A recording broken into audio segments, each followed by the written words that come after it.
আমাদের একটাই দাবি, আমরা চাই ইউরোপীয় যতগুলা দেশ আছে সবগুলা দেশের এম্বাসি যাতে আমাদের দেশে হয়।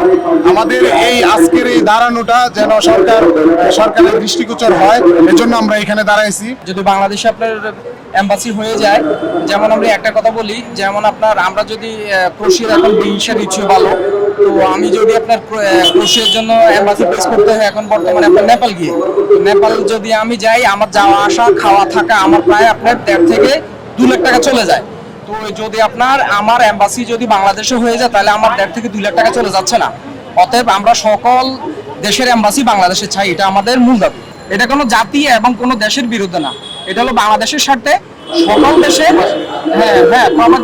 প্রবাসীদের স্বার্থে এবং রেমিটেন্সের স্বার্থে সরকারের এটার প্রতি দৃষ্টি আকর্ষণ করা দরকার। আমি মনে করি দৃষ্টি আকর্ষণ করলে আমাদের রেমিটেন্সও বাড়বে। ভিসা সার্ভিসটা যেন আমরা বাংলাদেশ থেকে পাই, যেন আমাদেরকে ইউরোপের কোনো ভিসা আনার জন্য তৃতীয় কোনো দেশে যেন না যেতে হয়। আমাদের অর্থ সময় সবগুলো বেঁচে যাবে এবং আমাদের সরকারের দৃষ্টি আকর্ষণ করছি ডাক্তার ইউনূস সাহেব, উনি যদি সহযোগিতা করেন তাহলে এটা সহজেই হবে আমরা আশা করছি। কিছু কিছু দালাল আছে আমাদের মতো মানুষকে হয়রানি করে ধ্বংস করে দিচ্ছে, আমরা সেগুলোর বিরুদ্ধে প্রতিবাদ করতে চাই। আমরা চাই না এই যে এরকম দালাল আমাদের দেশে থাকুক। আমরা চাই, আমরা যেহেতু রেমিটেন্স যোদ্ধা, আমরা রেমিটেন্স দেবো, আমাদের জন্য রাস্তাগুলো সহজ করে দেয়, সেটা যেই দেশেই হোক, ইউরোপে হোক, মিডল ইস্টে হোক, যেন আমরা কোনো ক্ষতিগ্রস্ত না হয়ে থাকি। আমরা এটার জন্য আজকে আবেদন করছি। আর বিশেষ আবেদন থাকবে আমাদের প্রধান উপদেষ্টা ডক্টর মোহাম্মদ ইউনূস স্যারের কাছে, সকল এম্বাসিগুলো আমাদের বাংলাদেশে হোক। আমরা চাই না নেপাল কিংবা ইন্ডিয়া এগুলো দেশে যাই, এটা আমরা চাই না। যেমন রুশিয়া, পর্তুগাল এইসব এম্বাসি ফেস করতে হলে নেপাল বা ইন্ডিয়া যেতে হয়। তো নেপাল বা ইন্ডিয়া যে আমাদের 2 থেকে 3 মাস থাকতে হয়। তো ওই জায়গায় আমাদের 2 লক্ষ টাকার উপরে খরচ। তো কি দরকার আছে আমরা আমাদের টাকা নিয়ে অন্য দেশে যাওয়ার? যদি আমাদের দেশে এম্বাসিগুলো হয় তাহলে আমরা এই 2 থেকে 3 লক্ষ টাকা ওই দেশে যাওয়ার দরকার নাই, আর 2 থেকে 3 মাসও থাকার দরকার নাই। দুর্নীতি বা ওই দেশে অনেক দালাল আছে যারা আপনার অ্যাপয়েন্টমেন্ট নিয়ে বা বিভিন্ন কারণে হয়রানি করে আমাদের বাংলাদেশিকে, যারা যায় আর কি। তো আপনাদের দেশে যে আমাদের দেশে এম্বাসি হোক, যাতে আমরা এই সকল হয়রানি থেকে মুক্ত হই। আমরা যদি এই দেশে থেকে যদি কয়েকবার রিজেক্ট খাই, তারপর আমাদের আবেদন করার সুযোগ থাকে, টাকা পয়সার একটা হয়রানি হতে হয় না, দালালের হয়রানি হতে হয় না। এজন্য আমরা সকলেই চাচ্ছি যে আমরা বাংলাদেশে একটা এম্বাসি চাচ্ছি। আমাদের এই কার্যক্রম আমরা অবশ্যই কার্যক্রম চালিয়ে যাবো যতদিন না পর্যন্ত আমাদের এই দাবি পূর্ণ না হয়। আমাদের এই কার্যক্রম চলমান থাকবে।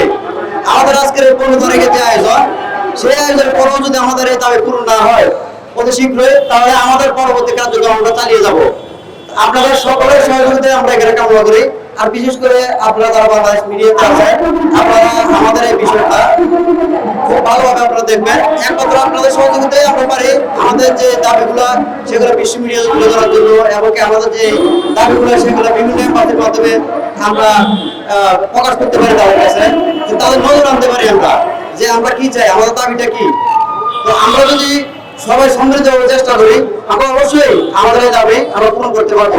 কেননা আমরা ইতিমধ্যে জানি আমাদের দেশে অনেকগুলো বিশেষ সেন্টার অলরেডি আছে, সেগুলোতে আমরা আমাদের বাংলাদেশ যারা সরকার প্রথম উপদেষ্টা থেকে শুরু করে সবাই আমরা খুব ভালোভাবে আমরা এগুলো ফেস করতেছি। তো যেহেতু বাকি দেশের এম্বাসিগুলো আমাদের দেশে স্থাপন করা হচ্ছে, আমাদের দেশে অলরেডি বিএফএস আছে, আমরা চাইলে আমাদের যে বিএফএস সেক্টরগুলো সেগুলো শীঘ্রই আমাদের দেশে আমরা স্থাপন করতে পারি, যেহেতু সেগুলো বিএফএস সার্ভিস। আমাদের প্রধান উপদেষ্টা এমনকি আমাদের একটা থাকবে, আপনারা অতি শীঘ্রই যে বিএফএস সেক্টরগুলোর মাধ্যমে যে সীমাগুলো কার্যক্রম চালু করে আপনারা তাদের সাথে কথা বলুন অতি শীঘ্রই বিএফএস সেক্টরগুলো বাংলাদেশে ব্যবস্থা করুন। কেননা আমাদের প্রতিনিয়ত নেপাল এমনকি ইন্ডিয়ার বিষয় জটিলতার কারণে আমাদের প্রতিটা বিষয় আলোচনাকারী আমরা প্রতিনিয়ত এয়ারপোর্টে হেনস্থ হচ্ছি। অনেক প্রবলেম আছে, যেগুলো আপলোড, তারপর দেখা যাচ্ছে আমাদের বৈধ করে থাকার পরেও আমরা এয়ারপোর্ট থেকে আপলোডের কারণে, বিভিন্ন সমস্যার কারণে, ইন্ডিয়ার জটিলতার কারণে, বাজার করা যাওয়ার সময় আপলোডের কারণে আমাদের বৈধ কাগজপত্র সব নষ্ট হচ্ছে, আমাদের অ্যাপয়েন্টমেন্ট নষ্ট হচ্ছে। সেগুলো না হয় সেগুলো আপনাদের তারপর বিশেষ করে যে আর্থিক যে ক্ষতি আমাদের দেশের হচ্ছে, প্রতি বছর আমাদের 1 লক্ষের অধিক স্টুডেন্ট এবং শ্রমিক আমরা ইউরোপে যাই। তো আমরা যদি বাইরের দেশে ভ্রমণ করি, আমাদের দেশে যে টাকা যে পয়সা আছে আমরা সেগুলো সাথে করে নিয়ে বিভিন্ন দেশে আমরা খরচ করতে হয়, সেটাও আমাদের একটা ক্ষতি। আমরা যদি আমাদের দেশে এম্বাসিগুলো স্থাপন করতে পারি, আমাদের দেশের রেমিটেন্স বাড়বে, আমাদের দেশের লাভ, আমাদের সবার জন্য লাভ। তো সুতরাং আপনাদের আমাদের একটাই দাবি, আপনারা যদি এদিকে প্রয়াস করুন, এই বলে আমি আমার বক্তব্য শেষ করছি। আসসালামু আলাইকুম ওয়া রাহমাতুল্লাহি ওয়া বারাকাতুহু।